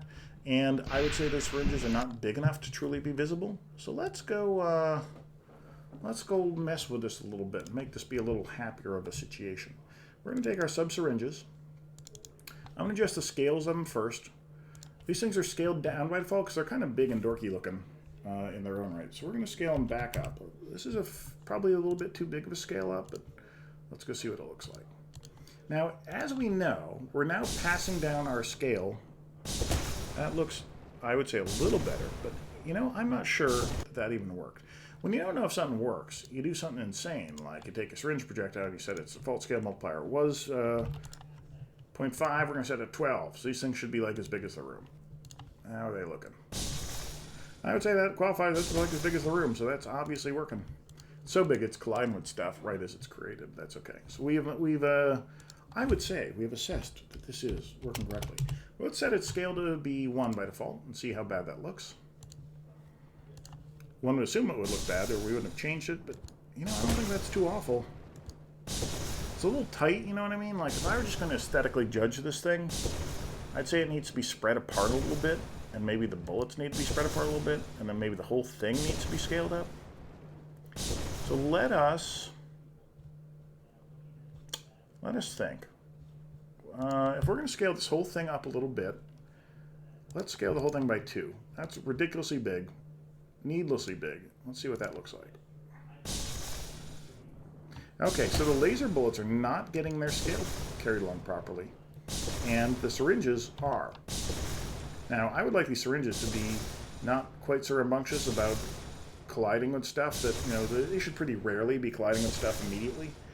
They're so big right now, they're probably colliding with the floor or something like that, but maybe they're colliding with the guy who shot them, but we'll make them resistant to that in a minute. But the real takeaway for me on this is that they're scaling in a very different way than laser bullets. So let's go take a look at laser bullets and how they handle their scale. Now, laser bullets, this is our sort of very basic thing. They're really basic. They don't even have code, you know what I mean? So there's nothing really crazy about these dudes. They are just base projectiles. But there's one very thing that happens with them that is different, and that is that they are actually summoned out of the pool. The other thing is, although we've made them poolable, we're not actually building pools for them quite yet. And so let us go into our spawn manager. Oh good, no, I took out that laser when I was fixing stuff earlier. We aren't actually currently making, this is where we make all our little pools, and we're not making a pool of laser bullets. So that's actually good. So that's not why they're funky. It is base projectiles as a whole, for some reason, are not scaling in the way that I would expect. So why would that be? And specifically, why are syringes scaling differently? So that's an excellent question. A question to which I do not have an immediate answer. So let's think here. Why do these not... Syringes don't expend on hitting the environment? That seems weird. Well, we'll deal with that in a minute. Okay, so what about you is... Why are you so special? Well, you're special because your scales are set here. Maybe... It's not impossible. XY scale max and all that is not set on the base projectile. That would make some sense, to be honest with you. Well, let's go see what those things default to. What's XY scale max? These are things that kind of cap, you know, exactly what defaults to 8. Default is 0.5. Okay, so interesting. So these are obviously not set up well.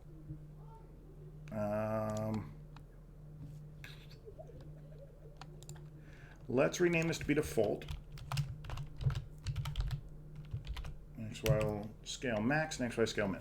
Okay, what are these things? These are clamps that when we rescale projectile, some things just look stupid at a certain scale. When you have a bomb, it goes beyond a size where it's like bigger than you. It's like, it looks dorky. Dorky is a technical term that we want to prevent. And so what we do is we put some clamps on how much it can scale up in X and Y, and a separate one for how much it can scale in Z. Why Z? Because we kind of cheat. If we were to naively spawn a projectile in front of us, and for instance, let's take that bomb in theory. What we do for some of our projectiles, or laser bolt's a fine example of this. When we scale its collision, when we can get away with it, we don't scale its collision in Z as much. Z being up and down in our coordinate system. The reason why is because you might want to have a giant laser bullet. It looks cool and all, but if that thing's hitting the ground, it's going to blow up instantly. And so we sometimes clamp the scale so that things visually scale in all the directions, but its collision does not scale as much up and down so that you can get away with tricks like that. We're not using that trick very often, and so I may purge it, like right around now, but we'll kind of see. So if there's anything we know that's different with syringes and laser bullets, it's that laser bullets might well have, this has its default scaling set to 4, whereas a base projectile, it's just going to be this like default value of 0.8. This is only a blueprint variable, so it can't have been changed in C++. So let us go here. Let us set just as XY scale max. We're going to actually go over here to our syringe projectile. Let us go in here and let's copy these down base projectile and just kind of see what happens. If we have the same shit set for this as we do for the thing, are we going to have bigger laser bolts now? There's no reason this should work. However, a lot of debugging, as you might know, is doing stuff where there's no particular reason it ought to work. Let us look over here. And let us click on this. And let us see if our... No, still not scaled up. Why, my little laser projectiles, are you refusing to scale? It's a good question. I mean, this is such a basic thing, it almost can happen, to be honest with you. Here is our, when looking at this, simple as you can get, our collision component is right there. You'll notice it's a little bit bigger than the actual visual, which is, I'm not sure I like that actually, but we'll deal with that for the moment. We have no flying projectile. We don't really have much anything else interesting going here. We do have this little projectile. This is all scaled exactly at 1. I don't see why it's parented to that collision component. I would have expected that all to work properly. When we have our syringe projectile, we're going to use this for comparison's sake. This is scaled down by 0.5 in here, so it matches the right size. So it takes up the size you expect to for that. Why does one of these grow and not the other? It's really not obvious to me. I gotta say, I'm looking confused. Let's go see what we overrode. Maybe we overrode something else that's funky in here. On hit characters, spawning splatter. Nope, this is just what you'd expect. This is saying when you have a syringe and it hits the environment, we're going to put some goop on the ground. That is clear enough. Setting our leaf ID. We do some magic in here, but it's not magic enough. What all this, well, we are setting our material. What all this magic here is doing is, let's go clean it up a little bit while we're talking about it. Might as well make ourselves productive while we're here. This is saying is that when we have a syringe projectile, it's going to be filled with some kind of goo, and the goo is defined by exactly what its leaf ID is. If this is an acid syringe, it's full of acid. Therefore, its material should be green, and it shouldn't do any damage on hit per se. Yeah, actually, it should. So let's change that. Doink. If this is a big shot, if this is a buffing thing, because what I want to do with these syringe projectiles is you have the mad doctor. He throws out syringes all over the place. And then most of them are harmful, but some of them are actually beneficial. And so if you knock away healing syringes, if you're really clever, you can dodge into one and heal yourself. But that's a little hard to pull off. But if you knock him back willy-nilly, you'll knock him back into his buddies. You'll heal his buddies. So it's just kind of an interesting thing to fight against. So, what are we doing here? That. Okay. I know that we're double dealing here on these, for instance, damage MXs versus the attack payload adding an MX, so I'm a little concerned about that. But we're going to leave it be for the moment and not mess with it. Okay. We're not doing anything here that is relevant to our interest, because what's relevant to our interest is why the hell is this thing scaling so crazy? And let's go look at that behavior once more. This is the kind of thing, so we're expending because we did hit the environment, so those things are so big that they're hitting the ground. Our laser projectiles are not, so just for kicks, I don't want to do this in a longer haul, but let's go to our construction script. Let us set our Z-scale max. This is going to look bad. Oh, our Z-scale max was 0. Oh, by default. Oh, maybe, well, maybe it's because we didn't set our... Nope, that's still hitting the environment. I'm a little confused by this, I got to admit. XY scale max. Scale multiplier is 2. Let's shrink it down to be 1.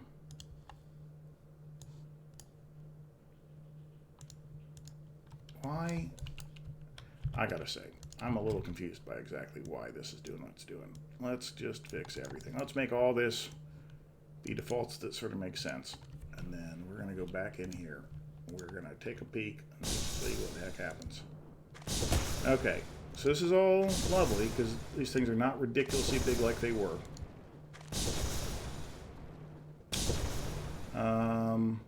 It's all dying at the right point.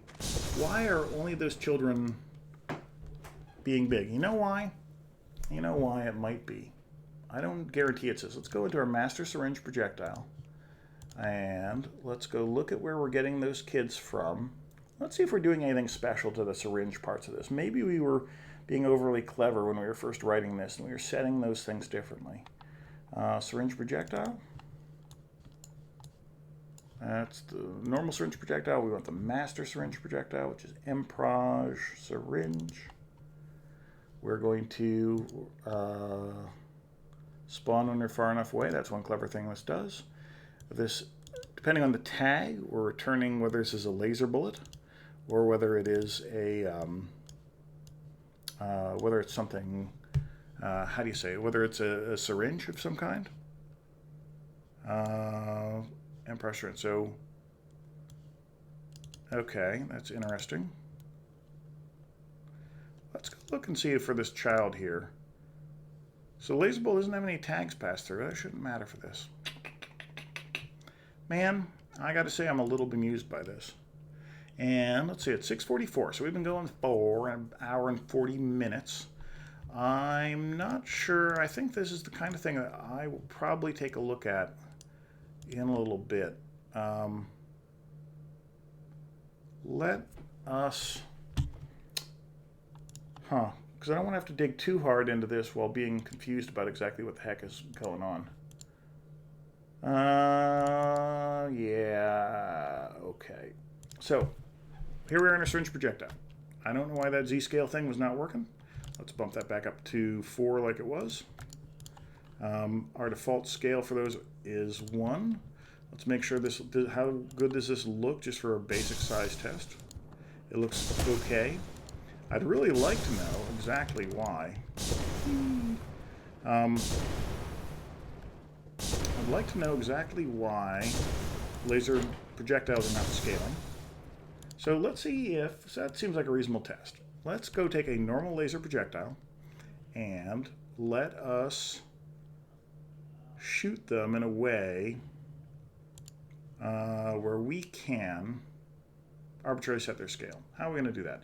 We'll go take a weapon, and I'll probably just use some debug weapon of some kind. Let's do pickupables. That's where our weapons live. Under weapons, we're going to go take a something like, let's take the saw blade spinner. Let's make a saw blade spinner. Now what a saw blade spinner does, this is just a test weapon I have. It'll probably turn into a real weapon. It's like a little chainsaw gun here. And lets me throw these saw blades around. Saw blades are cool because they go through enemies. I think we'll might end up needing to leave this room, but you know I can just fire stuff fairly rapidly. And what we'll do is we're going to take the saw slinger and we're going to make it so it is a little bit. We're going to abuse it briefly and make it fire laser bullets instead. You know what? There's actually an even better weapon I can use for that. And what that weapon is a bubble wand, because this normally just fires little bubbles, tiny bubbles. Oops. And exit. Excellent. This is called a spitball shooter in here. Spitball shooter. This will normally fire little bubbles as fast as I can fire them. If I have orbit, it'll fire in orbits. If it bounce, it'll all bounce. So these are all happy little things. These are not very much. These are also very simple projectiles. So that bubble wand was shooting fairly large bubbles. We're going to now modify it, so it's going to be exactly the same as it was before. We're going to take our firing master. We're going to take our firing node, which is here. It's shooting bubbles. Our scale is 1. We're instead going to make it so it shoots laser bullets. So now this should be firing exactly the same scale of laser bullet. Let's just sort of track it and see, is that going to be as kind of like, so these look pretty minuscule. I wouldn't expect those other bullets to be that small if laser bullets are that small. Why, oh why is this the case? Okay, so now we're going to go in here. We're going to override our projectile scale and we're going to make our projectiles arbitrarily 3 times bigger. And we'll go back in here. We're going to shoot these puppies. Oops. And they are bigger, and they're so big that they're hitting us instantly, you notice. Also not something we particularly want. And they're freezing.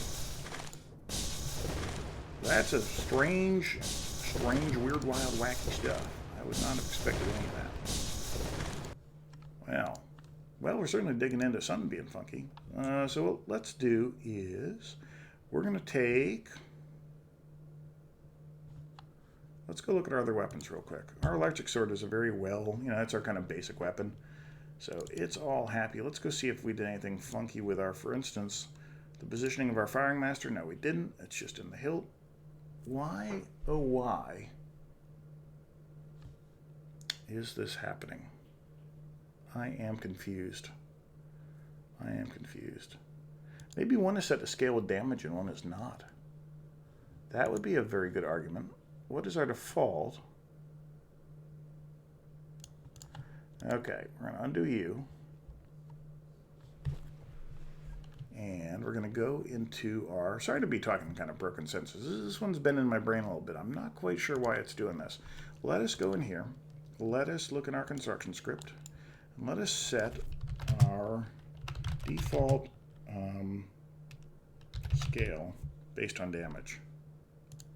Because one of the things most bullets do, and we want this certainly to be the case for laser projectiles, is if you are doing extra damage, we want your bullets to scale up. So that's one thing that's different with this, maybe, than your average bullet. So let's go look and see what happens there. So those didn't scale. These are now different scale than they were. That's good, actually. That bodes well for us having figured out some of what's up with this. When we do scale, there's 2 different paths I can use, and I'll bet you one of those is probably broken because I had to redo so much of this the other day. Let's go look at when we set our scale. Update bouncy state, set projectile scale by damage. Lovely. That's doing our default scale by damage, MX, and not a per instance. Why is that not a per instance scale MX? Default scale by damage MX. Interesting. So we can't override that, thus it being called default. Interesting. So let's go set scale with clamp. Let's go look at our override setting of scale. Very important little function. Okay, so what we're doing here, well, let's just take a look at this. This is our desired final scale.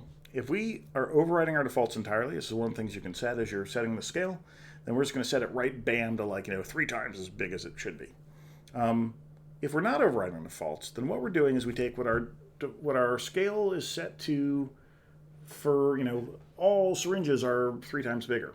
Well, just kind of by default. Well, if we're setting the scale, we're still going to multiply in what its default is. So that's why we're sort of separating out on this. Most of the time, we're not overriding defaults. So now, what we're going to do here is, if per instance scale and damage is set, then we're going to call the appropriate function there. If not, we're just going to clamp with our per instance scale MX. We're going to set scale with clamp. So let's see what we do in here. We're still doing, you know what? We're not clamping, are we? Interesting. That was a bug where we just were, wasn't it? Okay, so we're just clamping to our per instance scale MX. If we're doing it by damage, they're multiplying per instance scale MX times our relative damage scale factor that we get from our payload. What that's saying is, okay, compared to a threat level 1 projectile, how many hits are we doing? This is why those bombs are overly big, man. It's because they were doing this. This is saying if we were normally going to do 32 points of damage for a normal attack, 1 hit, then we add 1, we divide by 2, and that's our scale factor. Why are we doing the add 1 divide by 2? I don't know. Let's figure that out. That's saying that if this were 1, so we're doing exactly 1 damage, exactly the damage we should be, then this whole thing is going to work out to be 1. If we up this and we're doing twice as much damage as we were, as we quote-unquote should, then this would be 2. That's how this would work out. Plus 1 is 3, divided by 2. So this is scaling up by not as much. Just doing a little bit of a tailing the scale off a little bit. So that seems reasonable. Relative scale, damage MX. Where is this? Relative damage, scale factor. Okay, so that's all coming out of a default thing. So we got to go back where we were in base projectile. Okay, that's saying give me a relative damage compared to how much you quote-unquote should have done. Then we're going to multiply that by our default scale by damage multiplier. This is, by default, pardon the expression, one would assume is going to be 1. And then our per instance scale factor. So we're just multiplying that by the per instance by this. And we're setting X, Y, and Z. Clamping it between the min and the max. This all looks pretty reasonable. This all looks pretty reasonable. I feel like I'm missing something, however. We are setting the relative scale of this, but that should be okay, versus the world scale of that, but that should be okay. It's my understanding, at least. So when we have our laser projectile, why was this never scaling? Why was this never scaling? Let's go look and see where this thing is referenced by. I'm expecting this to be referenced only in, other than construction scripts, this ought to be referenced by projectile, base projectile only. So let's see if this is the case. I'm not seeing that referenced anywhere. How we base projectile? Why is this not being called from a set scale? Why am I so confused? Okay. Set scale with clamp. Find our references. Climb back up. There we go. Per instance scale based on damage. You know what? If this were not being set properly in C++, I could 100% see this being that it's doing the wrong thing. So let's double check that real quick. So, scale based. Per instance is being set to defaults when we're resetting our variables. That's very smart. We're setting our defaults properly in a construction scripts. Let's see if we're checking this anywhere else in the planet. And I don't think we are. I think this is the one and only one spot that we're doing this.